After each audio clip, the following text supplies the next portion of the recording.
you how great of a player Catholics was. I mean, he was really behind, but he was really working hard to deal the extra damage so that his team could pull ahead. I agree, and So it looks like we'll be getting ready to start the next game soon. What do you think Feed the Poros will do to maybe correct some of the decisions that they made, or do you think that they really feel that they weren't decisive? Do you think that they're just curious as to what it is here? Well, let me settle something in chat real quick. yeah, that's fine. Um, I think that Feed the Poros needs to think a little bit more about their team composition. I think that they're playing their champion selection base might be a little too narrow, with the exception of Catholics. We've seen a lot of the same champions over and over again from them in the 4 games that they've played. And so I think they need to think about champions that work really well together. Varus and Sona are 2 champs that work great together because of the double crowd control that they have and their ultimates. But Sona really needs to be more decisive with her ultimate and make sure that she's landing it on more than one champion, because it's huge. I mean, early game, she could get away with just hitting one champ to pick up an early kill. But really, when we get to the team phase, Sona needs to be able to just go in there and ult like the entire team to make himself worthwhile.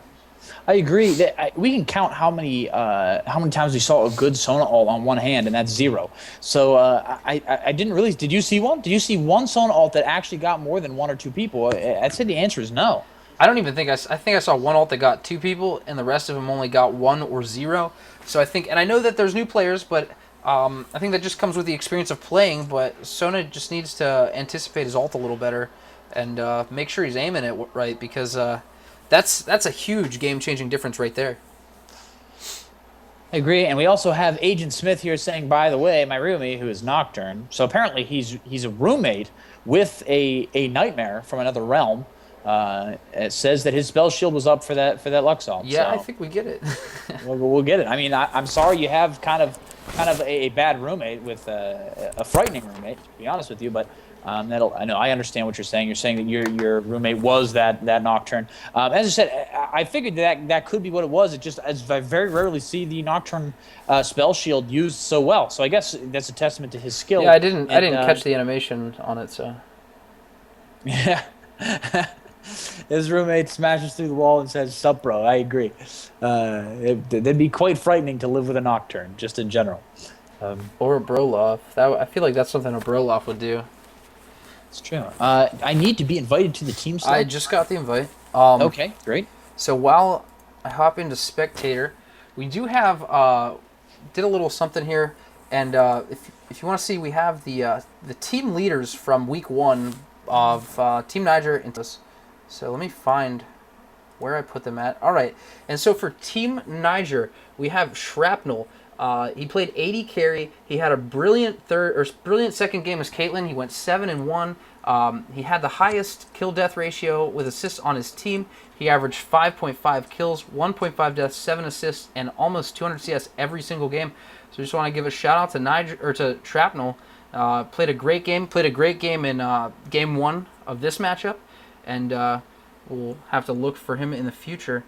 And our second player of the game from week 1 was Feed the Poros Catholics. He played a phenomenal mid. He had an Anivia game where he went 8-0. His average KDR was amazing at 9 and 3.6. His CS is pretty solid, and so we'll have to look for some great things from Catholics. He's definitely a leader on that team, and we just wanted to give you guys a little bit of recognition.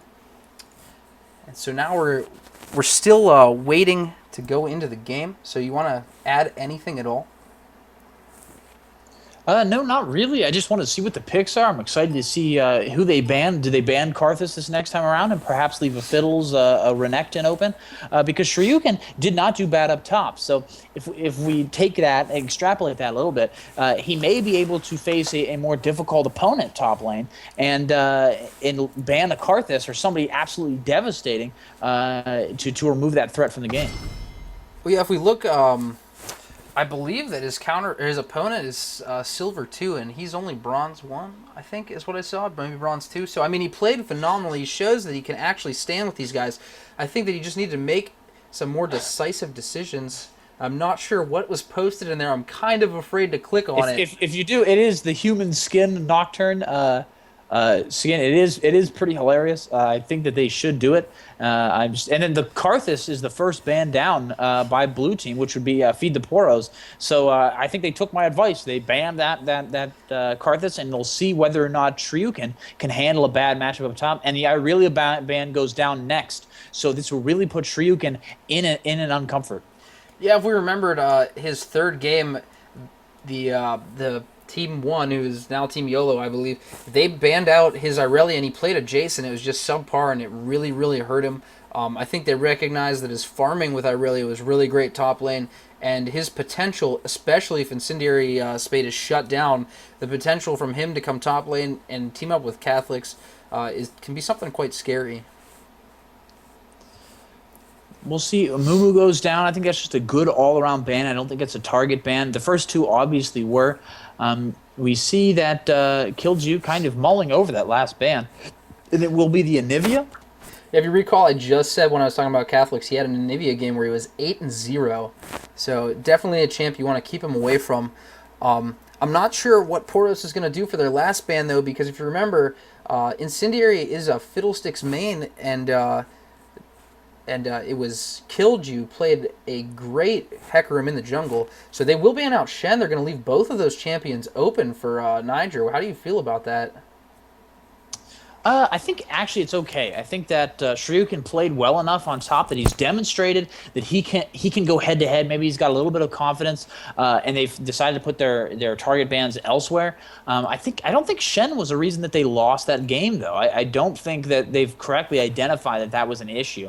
I wonder if they're going to kind of put Shryukin in a place where he's not going to be able to perform well. Yeah, and there's the Lux ban, so a little bit of a respect ban there also, but I don't think it needs they needed to worry about Lux, because I think that Catholics has a much better Ahri mid lane, as we saw in the first week. We also see Hecarim going down for Feed the Poros, which is a pretty impactful champion, almost the same as Karthus is. So we'll see if that was a bad deal. And we also see Fiddlesticks going down for the other side, as we have already predicted. I was talking to a couple of the Feed the Poros members in a game the other day. Actually, that game that we played after the last stream, just to have fun, blow off some steam. And he told me that they have one of the better junglers in the entire tournament. So hopefully he can make up for it. I mean, as you saw, he was all over the place with Maokai, but Maokai really wasn't getting the kills that Poros needed. So now they might have somebody who's a little more hyperactive, a little more mobile, and see if he can make that difference, crushing that mid lane. Yeah, and Hecarim definitely gives you a more carry-esque type of a jungle.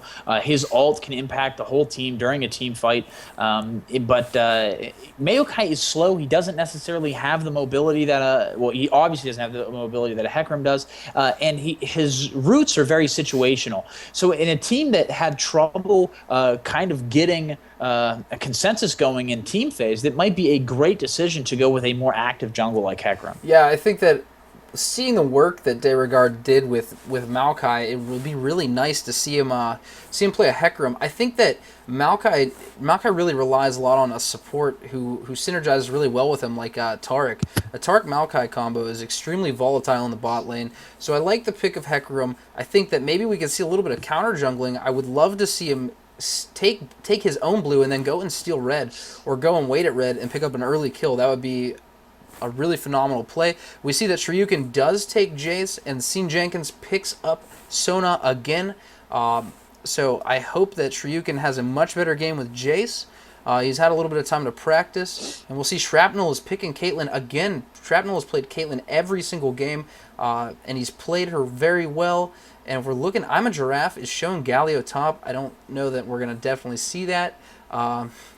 They could be picking Galio top, or they might be trolling. We don't know. But putting a look against Shryukin that he may not be accustomed to, and he goes with Cho'Gath top, might be what they're trying to do. I don't know how many champions that Shryukin has actually faced top lane. He's going to be facing, it looks like a Cho'Gath, so we'll see how good he is. And Blitz going down. So blue team's actually getting very good team comp. I think coupled with the Hecarim ult chained with the Sona ult, if she can land it this time, would be a very devastating combo. I'm pretty sure we're not going to see a Blitz. I think that they're just having a little playful banter back and forth. But yeah, he's showing Poppy and Lulu now. We have tons of crazy champions and it would be a ride if they accidentally locked those. So Yeah, it would be. I'm interested to see how Incendiary Spade plays his Fiddlesticks. Did Poros make a mistake by not banning him? We will see in the future if every team in this tournament will ban him from now on. This is the game that decides that. I'm sure because there has been target bans against Fiddlesticks in the past, but really, if he plays Karthus well, if he plays all the other champions that are up on the board well, I mean, do you let him have Fiddlesticks? It doesn't seem like Fiddlesticks is going to be that big of a deal. I don't mean to interrupt you, but if you look, Catholics has locked in Lulu mid. We're going to see a Lulu mid. Lulu is a very potent champion. She's played primarily support. She can deal a lot of damage, but she often does not deal quite what is needed to be a carry. So I'm going to see, I like that they're picking up a little bit more crowd control, but I'm not sure how this is going to work out against the Fiddlesticks. So we will have to see. Maybe they're just going to use Lulu's ultimate on Hecarim and basically make him invincible for a short period of time. I'm not certain. At first, I thought maybe Ezreal would go mid, and then it would be Jace, Sona on the bot lane, and then Lulu would go top for Shryukin, but I'm not sure Shryukin knows how to play Lulu. Yeah, I'm not really sure that I like Jace bottom so much. What happens when Jace is bottom is you see players build him straight AD, and they have a tendency to want to switch to that hammer form and jump in, and he just gets melted. So it's really difficult for players to play Jace AD, and he needs to be played as a true bruiser, in my opinion. We will certainly see whether or not it pans out for him. I think it was a very risky pick, and a lot of the problem that they had last game was damage. They were just not able to put damage down quick enough on a lot of the pivotal players, and Lulu does not help you with that, especially when it is your best player. I don't know if that's necessary. They consider it that way, but I would say Catholics is by far their best player. I would consider him to be there.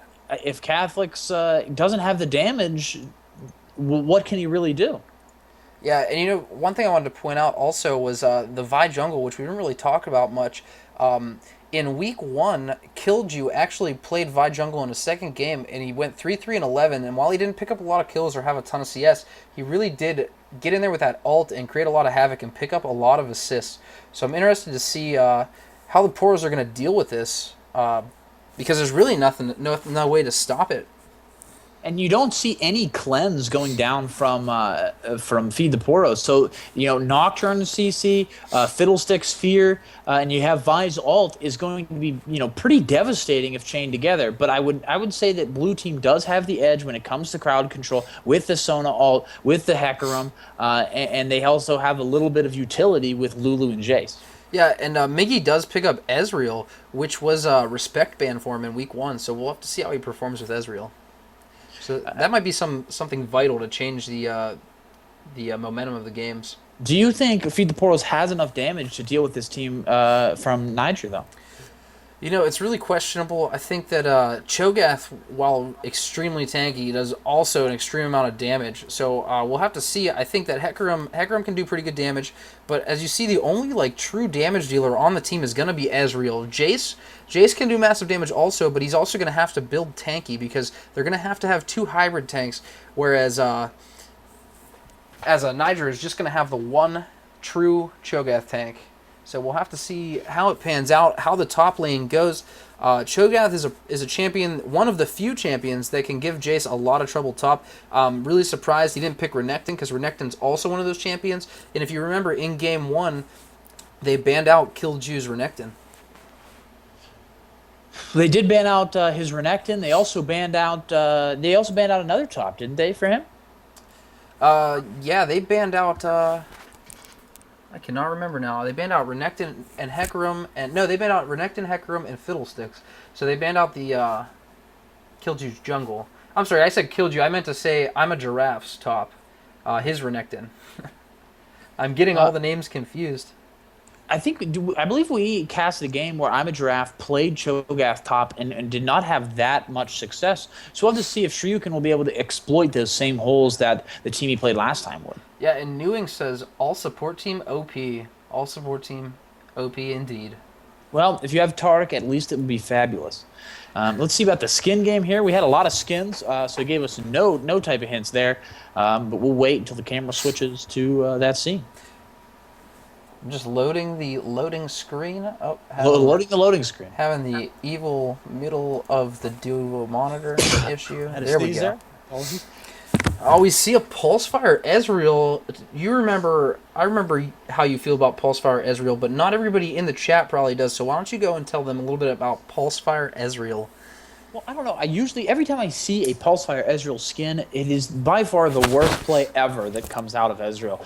I don't know whether it's just only noobs buy the skin, or whether or not it's a symbol that their parents are the ones buying them the skins, because, you know, what 12-year-old kid has enough money to buy a Pulsefire Ezreal? And on top of that, which grown adult who made their own money would buy the Pulsefire Ezreal? So I just think that lower skilled players usually play Pulsefire Ezreal. But Miggy, I believe, proved me wrong last time and played a very convincing game. We do see Dark Candy Fiddlesticks, Gentleman Cho'Gath, Sheriff Caitlyn, and Dryad Soraka, which are all very, very good skins. Yeah, no, and while Poros has the Muse Sona, the Pulsefire Ezreal, I believe, according to you, does count as a negative skin, so they are at 0. That is true.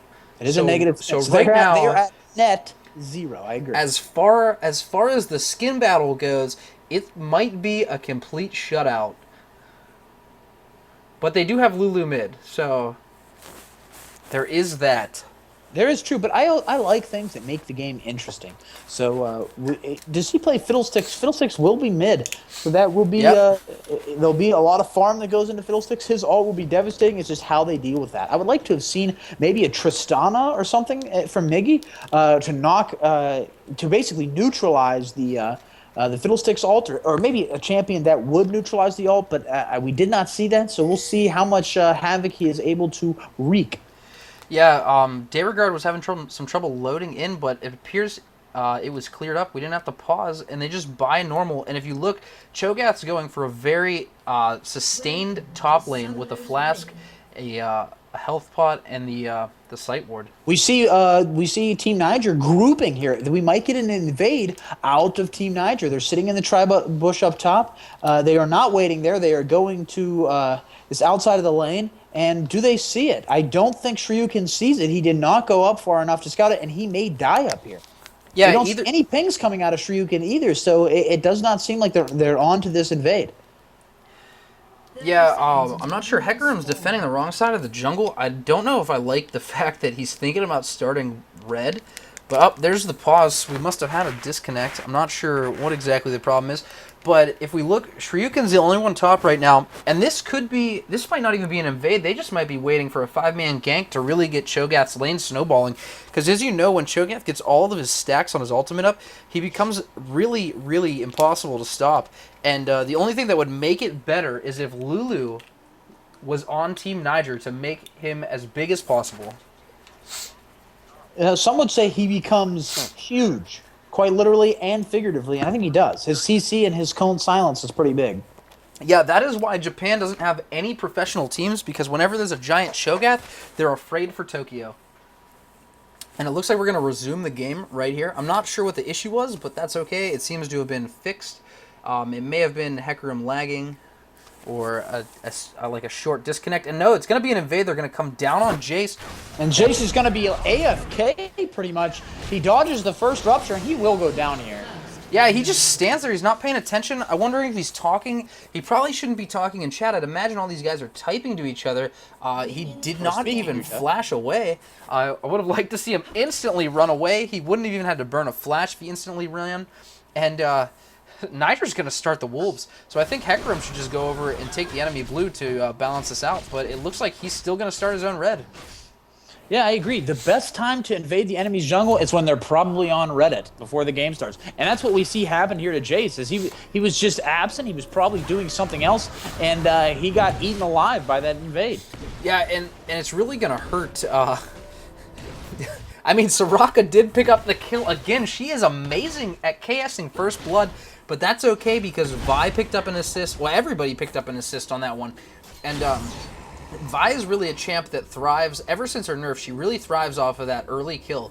So I think it's going to help her ganking potential tremendously. And we see that Shryukin comes in. He is undaunted by dying, and he's starting to efficiently trade with I'm a Giraffe. He does get caught in the spikes, so he's going to have to look out to dodge that.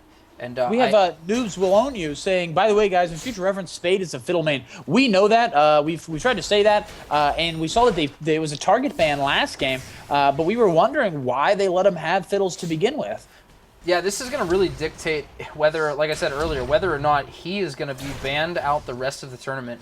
I think if this fiddles just goes like 20-0, that nobody is ever going to let him touch fiddles again. We'll see. And Miggy getting a lot of damage down on that Soraka. I would like to point out, and then we see the slugfest going on top. Karthus looks to be bullying out, but I would like to go back and point out something you said earlier. The kill went down on Soraka. It may not seem like a big deal because A, first blood, and B, they did get assists, but it is pretty huge that one of your main carry champions did not get all that first blood gold. Yeah, I would definitely try to put it on to my diamond player just to make it that much easier for him to snowball his lane, so that way he could roam down. Because Fiddlesticks with that ult, he can ult over walls. He's highly mobile, and I just think that his roaming is probably what's going to cause a lot of trouble for Team Poros. For those of you who did not know, Shryukin, the top lane, we actually played with him quite a bit, so it is very interesting to see him playing top lane and doing a great job. He's actually impressed me thus far in the tournament, and he's really represented himself well, even though he was doing something at the beginning of this game and giving up first blood. Yeah, but previously there was a meme that was Captain Picard, and he was like, "What? Who let Benner go top?" And That's right. That's Shryukin, so... This is my man Lex with the humor. Check him out, twitch.tv/Mangrease. He'll be here all week. Maybe not. Try the veal. Don't try the veal. Frozen333 wants to pull up the CC and the items. We take a look at that periodically, and it looks like Miggy is poking the crap out of bottom lane. Very interesting to see this aggressive bot lane as opposed to what it was the last time. Yeah, I think that because he had his Ezreal respect ban the first game, and or the first match in week 1, that he went Varus, and he went Varus again this time, and I don't think it was the right choice. Miggy is playing a phenomenal Ezreal right now. He's dodging all of Caitlyn's harass, except for that one, just as I said it, just to make me look silly. And no, seriously though, he's playing great in the bottom lane. I think that this is a champ that he should have played game 1, and I think there might have been a difference. I also want to point your attention, when we talk about CS before, that Fiddlesticks is out-farming the Lulu by 12. So almost 50% of Catholic's farm, that's how far ahead Fiddlesticks is. So I see decent poke coming off of Lulu. We'll see if it pays off, or whether or not Incendiary Spade is able to basically clean out. Yeah, I just want to note, Lulu's passive means that every time Lulu fires an auto attack, her Pixie fires 2 additional attacks at the target. So she does have a pretty beefy auto attack, but the attack speed is really low. So you see her using her Q a lot to poke and take out minions, but it's just not compared to Fiddlesticks. He says that we have the team names mixed up, even though... Yeah, I didn't change them from last game. From last game. Oh, and Fiddlesticks gets a quick kill down on the Lulu mid. I think they're probably starting to regret that unorthodox pick already, and not banning out Fiddlesticks from the very beginning.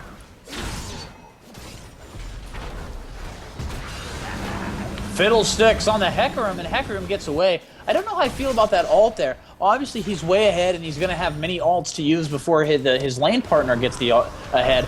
But he was able to force the Hecarim out of lane, but he kind of loses it, the ability to cast to get on Lulu when she's back in lane. Yeah, sorry, I'm kind of leaving you on your own right now. I'm just trying to take care of these No, you're completely all right.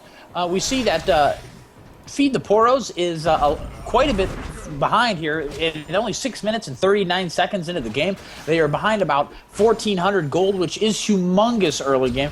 And Team Niger is also being more aggressive with the wards. As you see, there's 3 bot lane and then the 1 top lane. So 4 wards on the map for Team Niger, and Feed the Poros it really only has 1 ward on the map, and it's the bottom lane brush, so they have no map vision. Yeah, I'm not sure if they've just got the momentum against them. But even though Miggy's playing a great game, it seems like his team has really fallen off this game. I mean, you got to remember, first blood was given up by Jace, who is behind in CS to Cho'Gath. Hecarim jungle hasn't done anything yet to actively be helping his team. He is level 4, which means that he does have all of his abilities, so he is able to gank. I'd like to see him go bot, especially since Miggy's doing such a stand-up job. Mickey is actually only 2 CS behind Incendiary Spade, which is going to be a pretty big deal if he's able to get that full kite Ezreal type of a build off. Yeah, and I'd like to note that while he's only 2 CS behind Incendiary Spade, he is up 13 CS to Caitlyn, who Caitlyn just should be the champion that thrives on getting ahead early with CS and poking. It's true, and we've seen, in a contrast to the first game, that Miggy has been really, really aggressive in bot lane with that poke. So he's going to fire his ult off here and get a little bit extra damage done on Kate, but as we know with Soraka, it's not going to matter. She's just going to get that heal right back up again. I'm not sure I agree with blowing his ult right there. There could always be a fight that happens mid right here that he could shoot up and try and get the kill there, or maybe later on under turret right before Soraka gets a heal off. Because like you said, against Soraka, with that sustain, the damage from the ult is just negated by one heal right there. And so it's kind of wasted. He needs to save it. If it were a different lane composition, like Caitlyn Leona, then you could use it because you want to get them low, you want to get them burning health pots. But there must have been some confusion here because Caitlyn was burning a health pot when Soraka healed her up. So we basically have a wasted health pot on Caitlyn. And finally... That's true. Oh, sorry, go ahead. No, I was going to say that's true, but we also see Miggy basically get poked down to the point where he's going to have to go back and kind of push some of this advantage that he's already seen. If he stays any longer in lane, I fear that a Vi gank, when she hits 6, which she already has, will result in a kill, even though Miggy is ahead. Yeah, it looked like Hecarim was going to go top, but he comes down in the mid, but Vi is in great position to counter gank this, and she comes in and Catholics is just burned up. Lulu cannot do the damage that's need to be done, and Hecarim just has to run away from that fight. So I think right there we saw in Champ Select that Lulu is not the right choice to pick against Fiddlesticks. It was a risky pick. We did say that. I think maybe he thought their auto attack, the shield, the health, the ult would kind of counteract his Fiddlesticks a little bit. I think they were kind of trying to be cute with the way they countered him. But the best way to counter somebody is not let them play. Yeah, and here comes the Fiddlesticks ult. Yeah, that's the roaming ability that I was talking about, and they're able. He picks up both of those kills, even though Caitlyn fires off her ult, and now they're in a lot of trouble.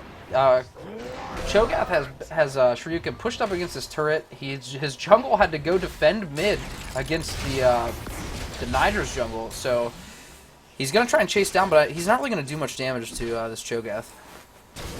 I think you guys should pay attention to this Fiddlesticks play. It's going to be sweet, but it'll probably be the last time you see in this tournament, because I agree with Mangries that he probably will be banned out for the rest of this tournament if this trend continues. Yeah, there's 3 kills on Fiddlesticks now that happened in a mere moments.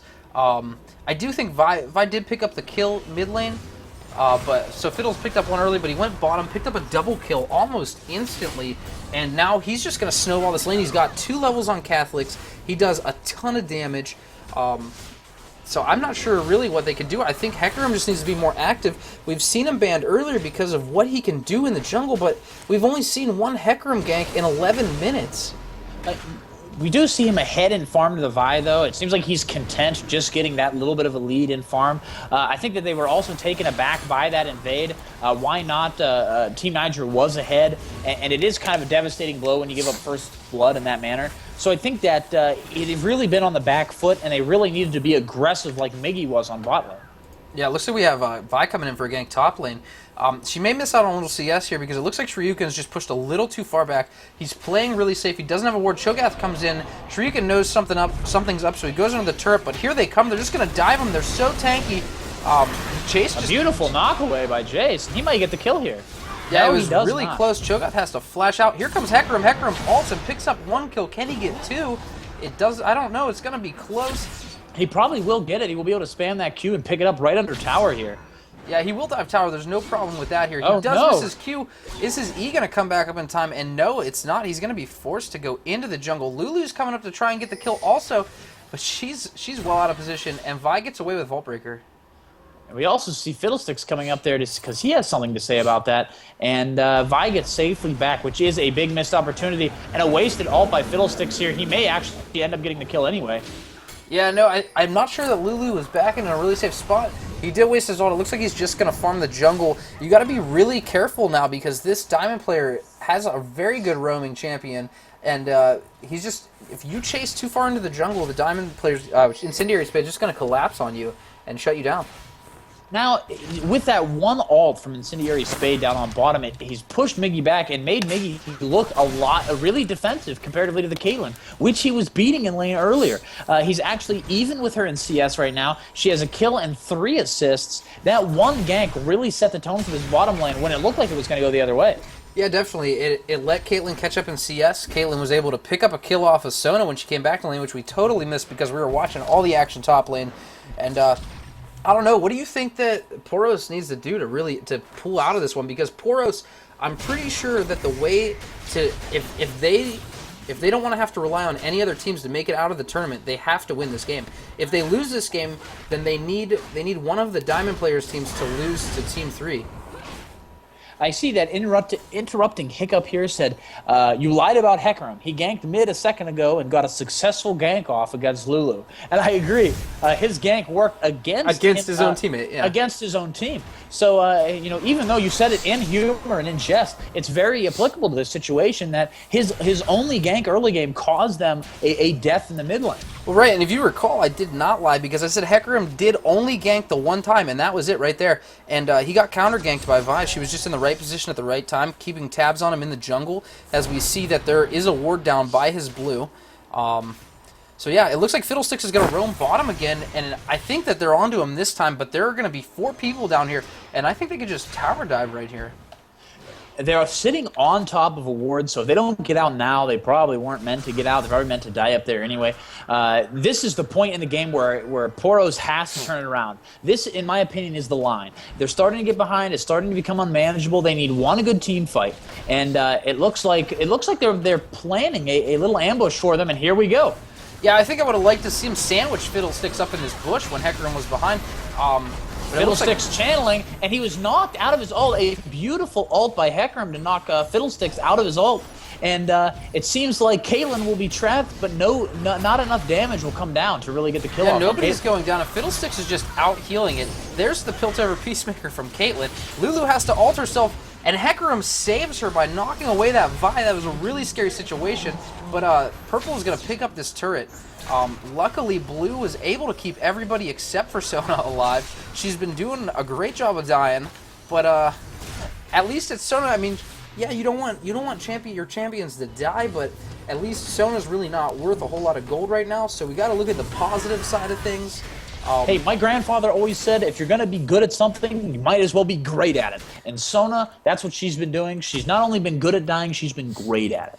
But like I said, when Fiddlesticks was in this bush here with Vi, and the other two were down here pushing lane, I think that they might have been able to sandwich, get enough damage down on Fiddlesticks to kill him before turning their attention to Caitlyn. I'm actually very impressed with Poros and the way that they responded there. They were really far out of lane the whole time. They were very aggressive Fiddlesticks. I mean, you have to understand, he is a Diamond or a Platinum player. I'm not sure what he is now. But regardless, he mains Fiddlesticks. They were down there. They waited in that bush. They had the ward there. They spotted it. And they only gave up 1 kill. On a 4-man, 5-man gank bottom, that's huge. You know, Interrupting Hiccup is making a lot of good comments. He says Hecarim should just farm. Whenever he goes to help someone, they die.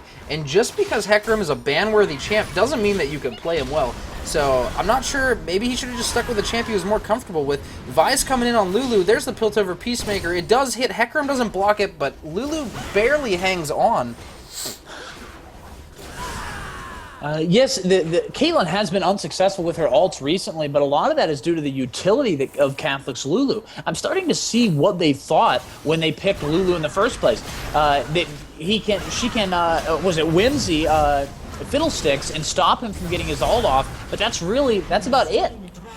Yeah, Lulu's a really tough champ to play in the mid. I mean, she can be effective, but when you're playing against somebody who is on his main and a Diamond player, you know, only a couple leagues away from Challenger, you got to go with your best champion, and it just doesn't look like Lulu is Catholic's best champion.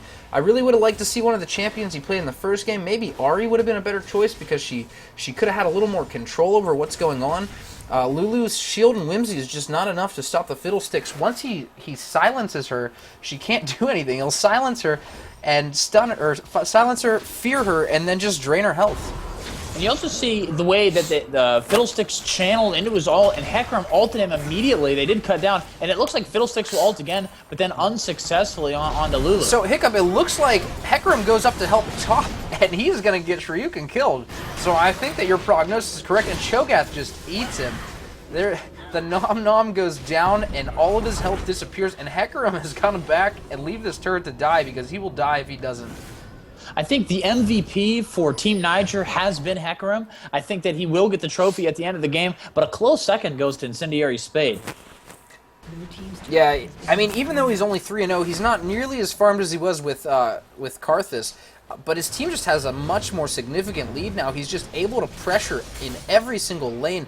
Now there's 3 in mid, so not only did he shut down arguably the Poros' best player, but he's able to roam bot, shut down Miggy, who was playing in it, who had an extremely good game early. And Miggy's been doing a good job of, even though Fiddlesticks is camping his lane, he's only died the one time, so they've been doing a good job of keeping their jungle warded, and he's actually, not that far behind Caitlyn in CS. Now, I don't want to make it sound like I'm ripping on Hecarim too hard or anything like that. It's just that when you're under-farmed as Hecarim and the other team has impeccable position, or at least throughout the rest of this tournament, or throughout this game, it does seem like every time he ganks, people end up dead. I don't disagree with Jace's choice to go Phage. I think Phage is just a really solid starting item in top lane. I do think that he should get a Vamp Scepter, maybe before the Giant's Belt, but Giant's Belt is one of the best items in the game for top lane early game. It just gives you oodles and oodles of HP, and the Phage actually can allow him to kite Cho'Gath. But I think he just needs to be more passive. I think he's been too aggressive. And if you note, he actually didn't really lose his lane to Cho'Gath, per se. He just kind of overextended, and his jungle came up to help him, and he died. I think that's a very important thing to point out, is I don't actually think that Shoryuken lost his lane. You have to remember that he is 0-3-1, but the first death that he got was the invade, the first blood, where he was just kind of being absent. So even if you excuse that one, he's 0-2. But then he also, he got ganked and he resulted in a death for him, but a kill for his jungle. So he's really only died once to Cho'Gath in lane. Yeah, and I mean, you got to remember, Hecarim came up and got him killed. So yeah, and that's when that Hecarim came up. I mean, one thing that he's not doing well is he's holding on to a ward and not warding it. Luckily, Hecarim came up here, I think it was Hecarim, and placed this ward here, which this is great ward coverage. I'd like to see a ward at Baron, because then that gives you basically vision over the entire jungle. You don't have to worry about anyone coming in and ganking you when you're kind of pushed up. You can see where they're coming from, and we'll see. We'll see a gank from Hecarim, and we'll most likely see Benner die any moment now. Yeah, we'll see if that holds true. I mean, he is low. He does get a nice Q off, but Cho'Gath's just starting to get way too tanky. And he is gigantic right now, and his ult isn't even maxed.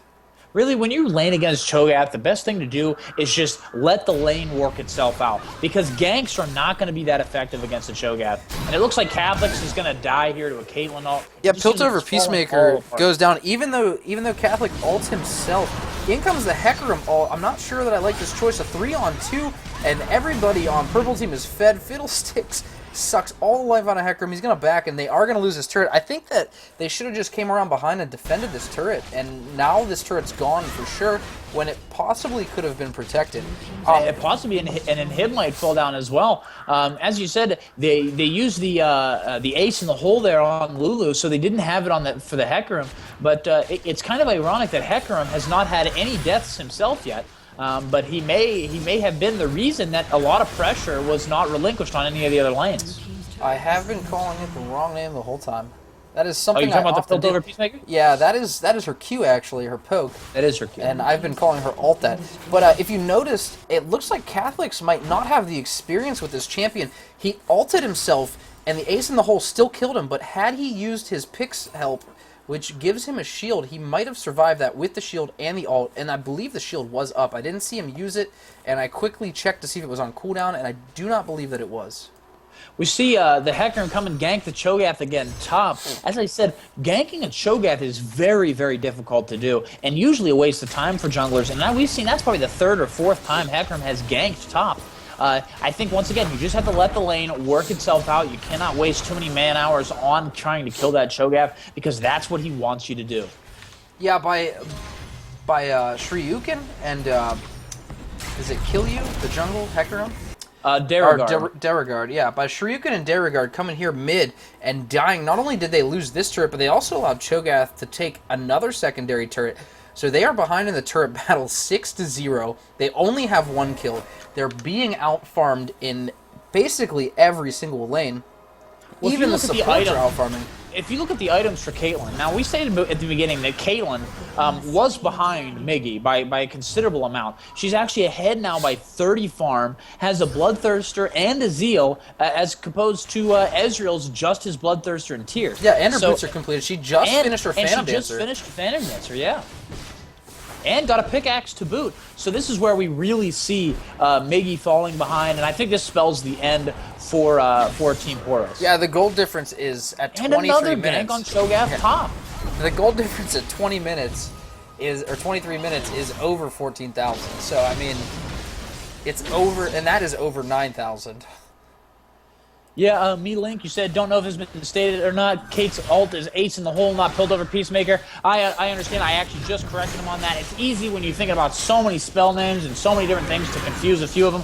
But yes, her ace in the hole was used to perfection the last couple of times. And it looks like they're trying to 4-man Baron here with Cho'Gath as a zone. And they will get it unless this ult comes in and takes it. And it was close, but no cigar.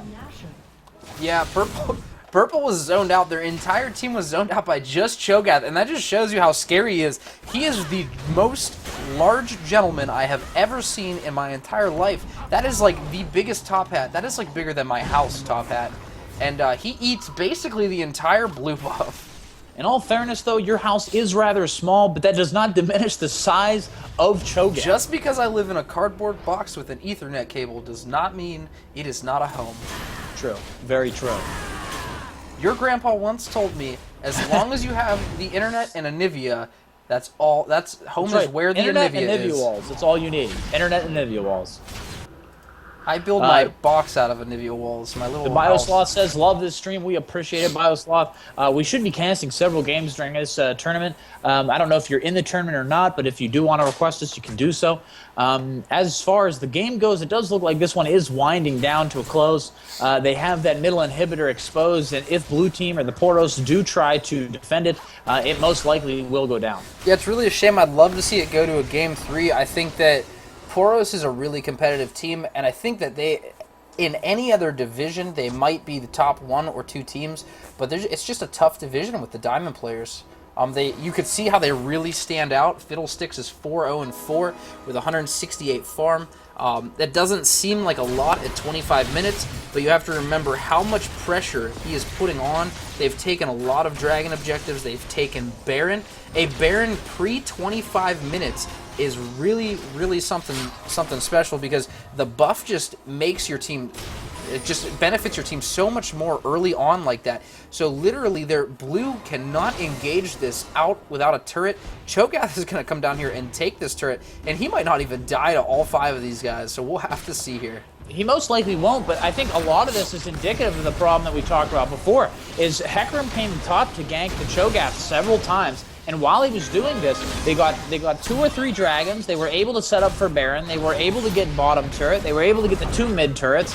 So it really was a bad decision. And look, all 5 people here can almost not kill him. Yeah, I mean, they started the... Well, Miggy wasn't actually there. Where was Miggy at? I saw him mid. He died mid. I thought he was trying to back. I think Fiddlesticks caught him. No, not Fiddlesticks, but somebody caught him mid. He died. But if you look, Cho'Gath not ulted Hecarim and took away like half of his HP, and Hecarim's sitting at under 2,000 HP right now, so that's not the kind of Hecarim you need. You really need to stack HP on Hecarim and make him really tanky. I don't like the Negatron cloak on him without any additional health, so I'm kind of really unsure. Usually after the Spirit of the Elder Lizard... This should be the end. I think Team Niger will be able to just push to win here. They have mid lane pushing. Actually, they don't have mid lane pushing. They have not gotten the inhibitor. So it may take one more push, but they are pushing convincingly here, and I think Poros probably has given up at this point. Yeah, have you noticed when Poros was up here killing this Cho'Gath, who just TP'd right back in? I mean, the entire rest of Team Niger came mid, killed Ezreal, and took another turret. So this inhibs free, but they're just going to target down the Nexus turrets. Vi gives no shits. She goes in and tanks it a little bit. So they're just going to take everything. They're going to do this by the books. Maybe, maybe not. I don't know. We'll see. You guys should cast Niger versus YOLO mid next week. People would enjoy that. Frozen, if you wish to request this, just let us know and we'll do it if Mangrease doesn't work. And same for you, the Biosloth. We will cast whatever games are available, and we'll go from there. Yeah, I think that's going to be a really good matchup. Both of the Diamond players are playing mid, so should see some great plays out of them. Maybe a much closer game. This game, sadly, was not as close as I expected it to be. I do believe that Poros has the skill to make this game a much closer matchup, but we just didn't see it. As they did in the first game, yeah. I think really they lost in the champion selection both games. Agree. Well, I agree. I think that they could have done a lot better of the job banning out a Fiddlesticks main. But I think that it was a lot more mental than it was. You see how well they held up in the first game.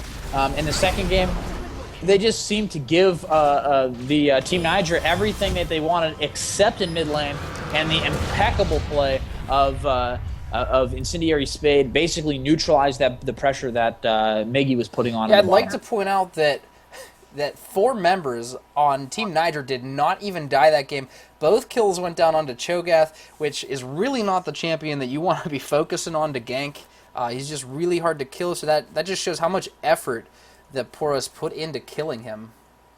Cho'Gath has over 3,800 farm, it looks like. I mean, 3,800 HP, so yeah, two deaths on him being the only 2 deaths is probably the exact wrong way to do it. Yeah, I'm not sure what the decision was on that. He does have 238 farm though, so not quite as much as his HP, but that's 11k gold. So he is more fed than anybody on the other team. And if you look at the gold, the lowest player, which is Soraka, has 8.4k gold, and she's beating everybody on the Poros. So that just goes to show you like how important it is to farm up your lane, get gold, and not die a whole bunch. I agree. I think that'll be our last game for the night, won't it? Yeah, that's it. There was a game on stream on stream 1. It was when we started. They were already in game 2, so I'm guessing it's over. Even if they did go to a game 3, we haven't seen many game 3s in this tournament. So maybe Team YOLO just Team YOLO, I think, versus Niger will show us a game 3. Hopefully, it'll be back and forth.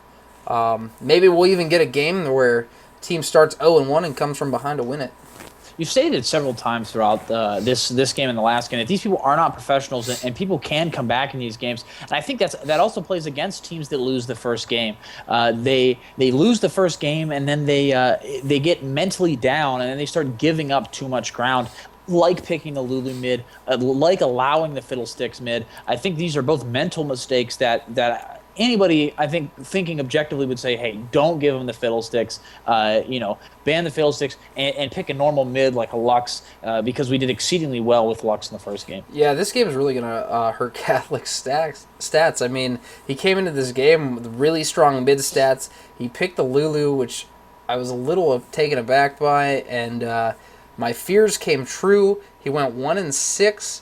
Hecarim, as many times as he got people killed, he did a good job of not dying himself. So, I mean, really, 2-20, that it doesn't get more solid of a victory than that. And I don't think that, and I hate to say this, guys, and I'm really sorry, Poros, but I think this was the biggest shutout and possibly the biggest upset I've seen yet, this game right here. Well, I don't necessarily know if it was an upset, but I agree with you. It was the biggest shutout that I've witnessed thus far. I mean, 2 kills, and the only 2 kills were on your tank compared to 20. I mean, that is pretty decisive. But I think, as you said, they had the skill to make it a close game.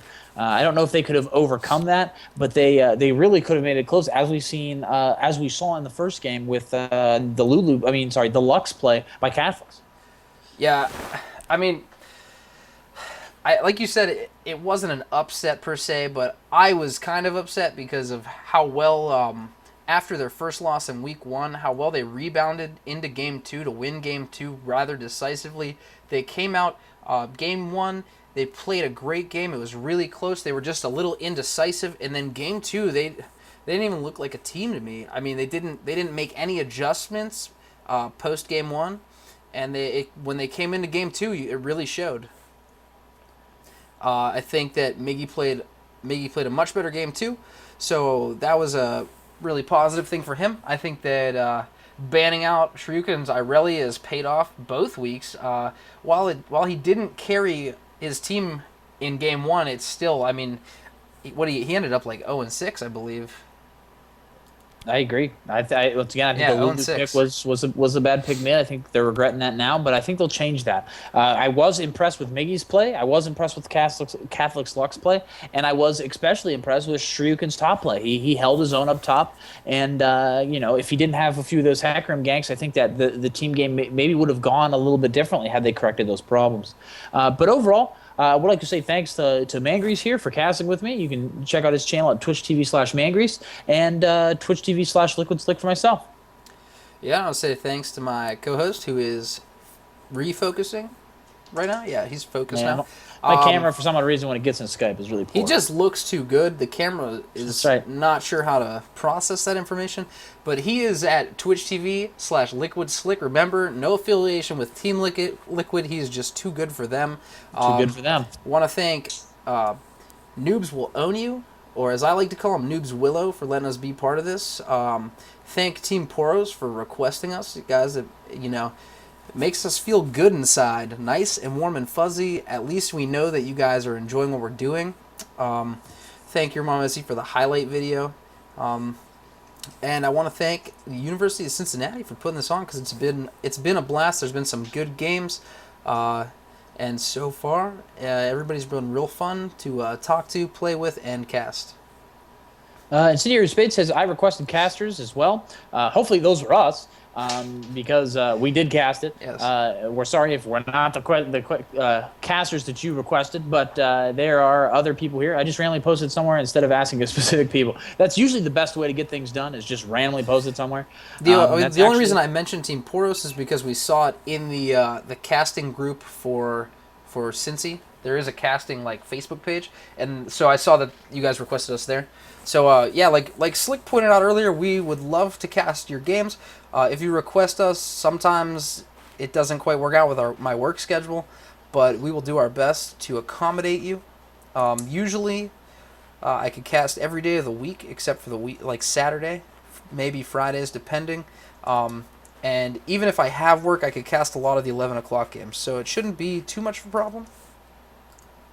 It wasn't Bottom Guy the one who said that he wouldn't ban Fiddle even if it was him in, or that was Smokey Guy. It must have been the other guy, because we both thought it was a big mistake right in Team Select. We thought it was a mistake that they didn't ban your Fiddlesticks. We said that several times. Watch the VOD. But I agree. It was a poor decision, especially to go Lulu up against that. You played very well, and we GG. Yeah, even though you didn't have as many kills, I like the pressure you put on other lanes. I think that you're not going to get to play Fiddlesticks the rest of the tournament, though. At least if the other team is wise, they will ban him from you, because that is what I would do, sir. I would ban Fiddlesticks from you in a heartbeat. I would ban every single mid champion in the game, essentially, if I could. But that doesn't seem to be an option, so I think that they should probably stick to Karthus. You were devastating with Karthus. And anybody that can affect mini lanes is who they want to get rid of, and that you have a good experience with. Yeah, Shoryuken says that, but it wasn't like you were outstanding with him. Your team played well overall that game. And I have to disagree. The play from Fiddlesticks was outstanding. Not only did he pick up a kill in his lane and shut it down rather quickly, but if you also recall, I know you were top, busy getting killed when Hecarim ganked for you, but when Fiddlesticks got the kills in mid, he roamed bottom, and he got instantly a double kill and shut down bottom lane. And bottom lane was the only lane on your team that was really winning hard. Miggy played a phenomenal game. Fiddlesticks just walked down, ulted in on him, and that was it. It was a double kill. And then the rest of the game, Fiddles, while he didn't have a ton of kills or a ton of CS, he applied pressure right where it needed to be, and I think that's how Fiddles needed to be played. He's very mobile. He puts on the pressure. He just shows up out of the jungle. I maybe would have liked to see the party fiddlesticks because it would be like surprise, but yeah. So I have to disagree with you, Shuyuk, and I'm really sorry about that. No, I would probably disagree with you as well. Miggy was really pressuring bot lane. He was ahead of Caitlyn, and then after that ult, the whole thing started to swing. But I think that's going to be it for us today, at least for me. Maybe Mangrease will stick around. I'm not sure. But I would like to say thanks again, and it was great casting for you. Yeah, guys, it's been great. We hope to see you guys in the future. Tell your friends, tell your family. Maybe not your family, maybe not some friends, but you know. Alrighty. Any last words, Mr. Slick? I'll give you the final statement. Any good wisdom from your grandfather, if you would like? Nope. We are all tapped out of grandfather just wisdom. Usually on yes. If you just want, usually on Anivia. That's it. if you want more grandfather wisdom, you're gonna have to come back and check us out. Hopefully, within one of the next few nights this week.